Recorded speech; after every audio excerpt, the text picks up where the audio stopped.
Hello friends, मेरा नाम है इंजीनियर निखिल नागपुरे और चलो घर बनाएं इस सीरीज में आप सभी का स्वागत है। आज हम डिस्कशन करने वाले हैं वास्तुशास्त्र के बारे में।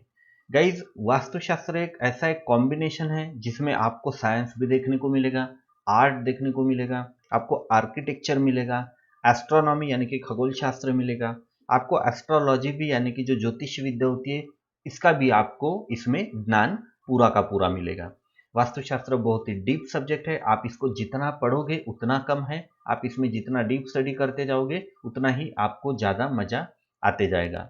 ये आपके ऊपर डिपेंड है, आपको वास्तुशास्त्र मानना है या नहीं मानना है। लेकिन रियलिटी में अगर हम देखें तो वास्तुशास्त्र का आपके डे टू डे लाइफ पे बिल्कुल फर्क पड़ता है, बिल्कुल असर पड़ता है।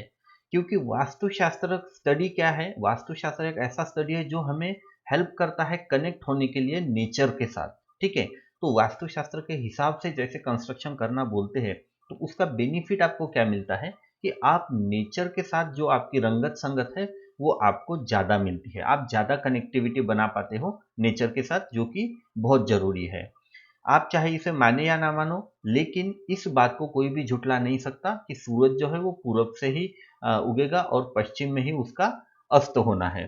ये कभी भी नहीं बदल सकता। तो ये नेचर है और इसी नेचर को मद्देनजर रखते हुए वास्तुशास्त्र का कंप्लीट स्टडी बनाया गया है। इसमें जो भी हमारे पंच तत्व है वो सारे के सारों का स्टडी इस वास्तुशास्त्र में आता है। ठीक है, तो इसीलिए इसका आपके डे टू डे लाइफ पे बिल्कुल असर पड़ेगा। वास्तुशास्त्र हमें क्या करता है? वास्तुशास्त्र हमें हेल्प करता है कि हम एक healthy, prosperous and peaceful life जिए। ठीक है, अब ये जैसे बहुत से लोग इसको क्रिटिसाइज करते हैं कि हाँ भाई, मेरा घर तो वास्तु के हिसाब से नहीं है, फिर भी आज तक मुझे कुछ भी नहीं हुआ, मैं अच्छा खासा हट्टा कट्टा हूँ, हेल्दी हूँ, या फिर मेरे ना तो कोई नुकसान हुआ ना मेरा कोई घाटा हुआ, वगैरह वगैरह। इस सारे की बहुत सी मतलब हमें ये चीज़ें बहुत बार सुनने को मिलती है। तो देखिए, ऐसा नहीं है कि आपको इसका इफेक्ट, वर्स्ट इफेक्ट जिसे हम बोलते हैं, वो हर बार आपको देखने को मिलेगा। ठीक है, उसका कुछ परसेंट शायद आप पे फर्क पड़ा हो जो आपको शायद ध्यान में नहीं आया हो, या शायद आपने उसको कनेक्टेड करके नहीं देखा हो वास्तुशास्त्र के साथ। कुछ लोग वास्तुशास्त्र को कंप्लीटली भगवान के हिसाब से मानते हैं, यानी कि गॉड के कनेक्टेड, गॉड से कनेक्ट करके देखते हैं। ठीक है, तो इसके थ्रू तो मैं इसको नहीं देखता हूँ, लेकिन मेरा जो देखने का नजरिया है वो साइंस ओरिएंटेड है। तो साइंस ओरिएंटेड जो भी इफेक्ट्स आप वास्तुशास्त्र के देखते हो, इसे कोई भी झुठला नहीं सकता है। यानी कि अगर एग्जाम्पल के तौर पे हम देखते हैं तो वास्तुशास्त्र के हिसाब से आग्नेय में आपका किचन होना चाहिए। अब ऐसा क्यों है? क्योंकि ईस्ट की तरफ से जो सनराइज होता है और मॉर्निंग की जो फ्रेश एयर एंड जो सनरेज होती है वो आपको ईस्ट में ही मिलेगी, वो आपको वेस्ट में नहीं मिल सकती। राइट, तो अगर ईस्ट में आपकी किचन नहीं होगी तो ईस्ट, आपकी जो किचन में जो सनरेज आने वाले हैं, जो फ्रेश एयर आने वाली है, वो कभी नहीं आ पाएगी। तो सिंपल है कि आप, इसीलिए वास्तुशास्त्र के हिसाब से जो किचन का लोकेशन है वो ईस्ट एंड साउथ की तरफ दिया गया है। ठीक है, तो इसे आपको समझना पड़ेगा साइंस बेस्ड, तभी आपको ये ध्यान में आएगा कि वास्तुशास्त्र आपको क्या कहना चाहता है। ओके गाइज, चलिए वास्तुशास्त्र के बारे में ये एक हमारा ओवरऑल स्टडी हो गया। आपको मानना है मानिए, ना मानना है ना मानिए, लेकिन इसके बारे में आप स्टडी जरूर कीजिए। तो आज हम देखेंगे कि वास्तुशास्त्र के हिसाब से अगर आप प्लॉट खरीदने जाते हैं या प्लॉट देखने जाते हैं तो उसका एनालिसिस आप कैसे करोगे। तो सबसे पहले देखते हैं हम कि बाय रोड कौन से जो प्लॉट्स है वो अच्छे होते हैं।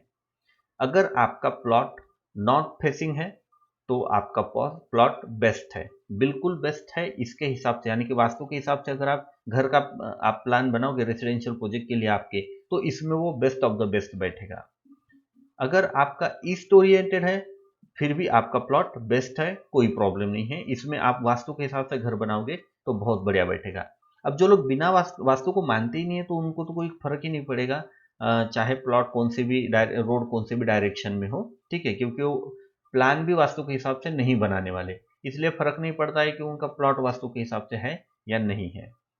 ओके, अगर आपका वेस्ट फेसिंग प्लॉट है, यानी कि वेस्ट की तरफ आपका रोड है, तो इसे हम गुड कह सकते हैं। वर्स्ट या बैड तो नहीं कह सकते, लेकिन गुड प्लॉट कह सकते हैं, इसको बेस्ट भी नहीं कहेंगे लेकिन हम। और अगर आपका साउथ फेसिंग प्लॉट है तो मेरे हिसाब से तो ये बैड प्लॉट है, क्योंकि यहाँ पे अगर आप प्लानिंग करते हो तो उसमें आपको थोड़ा दिक्कत जा सकता है।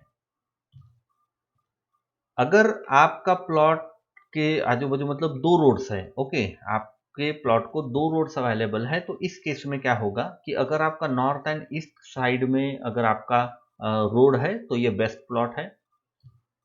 इसमें अब आपको देखना है कि शॉर्टर स्पैन कौन से डायरेक्शन में, अगर नॉर्थ डायरेक्शन में शॉर्टर स्पैन है फिर भी बेस्ट है, ईस्ट डायरेक्शन में अगर शॉर्टर स्पैन है फिर भी बेस्ट ही है, कोई प्रॉब्लम नहीं है। लेकिन अगर आपका वेस्ट एंड साउथ की तरफ रोड है तो ये काइंड ऑफ वर्स्ट प्लॉट हम बोलेंगे, अगर आपका शॉर्टर स्पैन जो है वो साउथ की तरफ है। लेकिन वही अगर आप शॉर्टर स्पैन आपका वेस्ट की तरफ है तो इसको बैड बोल सकते हैं लेकिन वर्स्ट नहीं बोल सकते, ये मैनेजेबल हो सकता है। ओके, तो ये कुछ रोड से रिलेटेड हमारे वास्तुशास्त्र के हिसाब से प्लॉट की पोजीशनिंग थी कि आपके प्लॉट के कौन से साइड में यानी कि कौन सी डायरेक्शन में रोड होनी चाहिए। अब अगर हम बाय शेप अगर बात करते हैं कि आपके प्लॉट का शेप कैसा होना चाहिए, तो चलिए देख लेते हैं। अगर आपका रेक्टेंगुलर प्लॉट है तो बहुत ही बढ़िया है, बहुत ही बेस्ट है, क्योंकि हमारा जो घर बनता है मैक्सिमम टाइम हो क्या होता है कि घर का जो शेप होता है वो रेक्टेंगुलर होता है। जो हम प्लानिंग करते हैं उसमें रेक्टेंगुलर शेप में घर बहुत ही बढ़िया बैठता है। इसीलिए अगर आपका प्लॉट भी रेक्टेंगुलर है तो बढ़िया बैठेगा, आपका जो मतलब प्लान का पोजीशनिंग हो बेस्ट फिट होगा। अगर आपका स्क्वायर है तो इसे हम गुड कह सकते हैं, कोई प्रॉब्लम नहीं है, लेकिन बेस्ट की कैटेगरी में मैं इसको नहीं रखूंगा। हो सकता है किसी को ये स्क्वायर भी बेस्ट लगे, लेकिन मेरे हिसाब से जहाँ तक मैं प्लानिंग करता हूँ, मैं जिस तरह से प्लान बनाता हूँ, तो मुझे तो रेक्टेंगुलर ज़्यादा बेस्ट लगते हैं, क्योंकि आजू बाजू जो जगह छूटती है वो बेस्ट होती है। मैं आपको दिखाऊंगा थोड़ी देर में। अगर आपका सर्कुलर या ट्रायंगुलर प्लॉट है तो ये तो भाई वर्स्ट प्लॉट है, ये खरीदने में कोई मतलब सेंस नहीं बनता है। अगर आपका एकदम ही कोई मतलब कंडीशन है, कोई ऐसी कंडीशन है कि जिसको आप टाल नहीं सकते, जिसकी वजह से आपको खरीदने पड़ रहे हैं, तो बात अलग है। अदरवाइज सर्कुलर और ट्रायंगल प्रेफर्ड नहीं है। अब क्यों प्रेफर्ड नहीं है, चलिए वो देखते हैं। मान लीजिए ये आपके घर का प्लान है, रेक्टेंगुलर या ऑरेंज कलर में जो हमने बनाया है, ये होम लिखा हुआ है ये। अब इसको हम अलग अलग टाइप के प्लॉट्स में देखिए फिट करके हमने देखा है। तो रेक्टेंगुलर में क्या हुआ है, ये प्रॉपरली फिट हुआ है। हम ये तीन डायरेक्शन से सेम जगह छोड़ सकते हैं, आगे से हम ज्यादा जगह छूटेगी। ओके, तो ये प्रोपोर्शनेट छूटेगा सब तरफ से। स्क्वायर में क्या हुआ है, लेफ्ट एंड राइट साइड से बहुत ज्यादा जगह छूटी है, पीछे कम छूटी है, आगे कम छूटी है। कंपेरेटिवली लेफ्ट एंड राइट में ज्यादा जगह छूटी है। तो ये प्रोपोर्शनेट जगह हम नहीं छोड़ सकते, इसलिए मैं कह रहा था कि स्क्वायर से बेस्ट हम मुझे रेक्टेंगल लगता है। किसी को अगर स्क्वायर भी बेस्ट लग सकता है, इसमें कोई मतलब दिक्कत वाली बात नहीं है। हर एक की अपनी अपनी सोच होती है, कोई प्रॉब्लम नहीं है। सर्कुलर और ट्रायंगल में तो आप देख ही सकते हैं क्या हालत है कि सर्कल में जैसे आपने रेक्टेंगुलर घर बिठाया यहाँ पे, तो आपको ये कॉर्नर्स में तो बिल्कुल भी जगह नहीं मिलेगी, आने जाने के लिए भी दिक्कत होने वाली है। और बाकी फिर साइड में ज़्यादा जगह छूटेगी, और जो फ्रंट एंड बैक जगह जो है वो बहुत कम छूटेगी। तो ये भी फिजिबिलिटी नहीं है उतनी। और ट्रायंगल में तो बिल्कुल भी फिजिबल नहीं दिख रहा है। मतलब डायरेक्टली मैंने आपको यहाँ पे घर प्लेस करके दिखाया कि आप अगर हम रेक्टेंगुलर टाइप का जो जनरल घर होता है उस टाइप का अगर प्लान बनाते हैं तो इन प्लॉट्स में क्या दिक्कत जा सकती है। ओके गाइस, तो ये था कि आपको rectangular, square, circle and triangle में क्या क्या प्रॉब्लम्स जा सकते हैं। इसके अलावा भी कुछ शेप्स है, जैसे ये एक है गौमुखी जिसे बोलते हैं, ठीक है, या फिर काउ ओरिएंटेड जिसे हम कहते हैं, गौमुखी प्लॉट। इसमें क्या होता है, जो शॉर्टर स्पैन है वो रोड की तरफ होता है, और जो लॉन्गर स्पैन है ये आपका मतलब बैक साइड में होता है। तो ये शेप से आपको पता चल जाएगा कि मैं क्या कह रहा हूँ। ये देखिए, ये फ्रंट में नैरो है प्लॉट, और फिर अगर आप बैक साइड में जाते हो तो वाइड होते गया है ये, ठीक है। तो इस टाइप जब शेप रहता है इस टाइप का, उसे गौमुखी प्लॉट कहते हैं। तो गौमुखी प्लॉट में कंडीशंस क्या है, अगर आपका रोड साउथ या फिर वेस्ट की तरफ है तो इसे हम अच्छा कह सकते हैं। लेकिन अगर वो नॉर्थ या ईस्ट की तरफ आपका रोड है तो ये उतना फिजिबल प्लॉट नहीं होता है रेसिडेंशियल प्रोजेक्ट्स के लिए। ओके, तो इसको आपके ध्यान में रखना है कि गौमुखी प्लॉट में ये कंडीशन लागू है। दूसरा होता है व्याघ्रमुखी प्लॉट, ठीक है। तो व्याघ्र मतलब कि शेर, ओके, टाइगर। तो व्याघ्रमुखी प्लॉट में क्या होता है कि आपका जो नैरो पोर्शन है वो बैक साइड में होता है, और जो वाइडर पोर्शन है वो फ्रंट साइड में यानी कि रोड की तरफ होता है। तो व्याघ्रमुखी प्लॉट जनरली जो आपका रेसिडेंशियल प्रोजेक्ट है उसके लिए फिजिबल नहीं माने जाते हैं, ठीक है, मतलब ऑस्पिशियस नहीं माने जाते हैं। लेकिन ये गुड फॉर कमर्शियल्स है। कौन सी केस में, अगर आपका रोड ईस्ट या फिर नॉर्थ की तरफ है तो ऐसे कंडीशन में आप इसको गुड प्लॉट कह सकते हैं कमर्शियल पर्पस के लिए। ओके गाइस, क्योंकि ऑब्वियस सा है कमर्शियल पर्पस में आपको फ्रंटेज ज़्यादा चाहिए होता है, यहाँ पे फ्रंटेज आपको ज़्यादा मिल रहा है, तो ये अच्छी बात होती है कमर्शियल के लिए।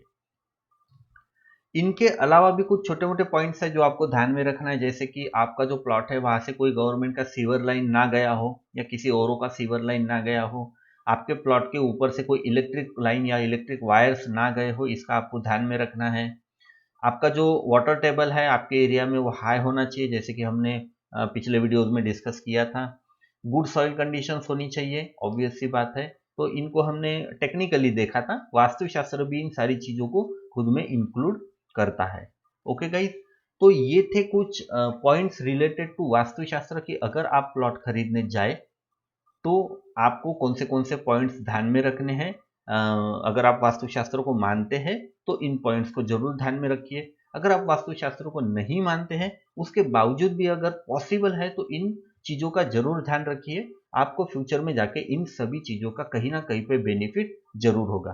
प्लानिंग ओरिएंटेड होगा, हेल्थ ओरिएंटेड होगा, लाइफ ओरिएंटेड होगा, हर चीज़ के ओरिएंटेड जरूर कहीं ना कहीं बेनिफिट होने वाला है।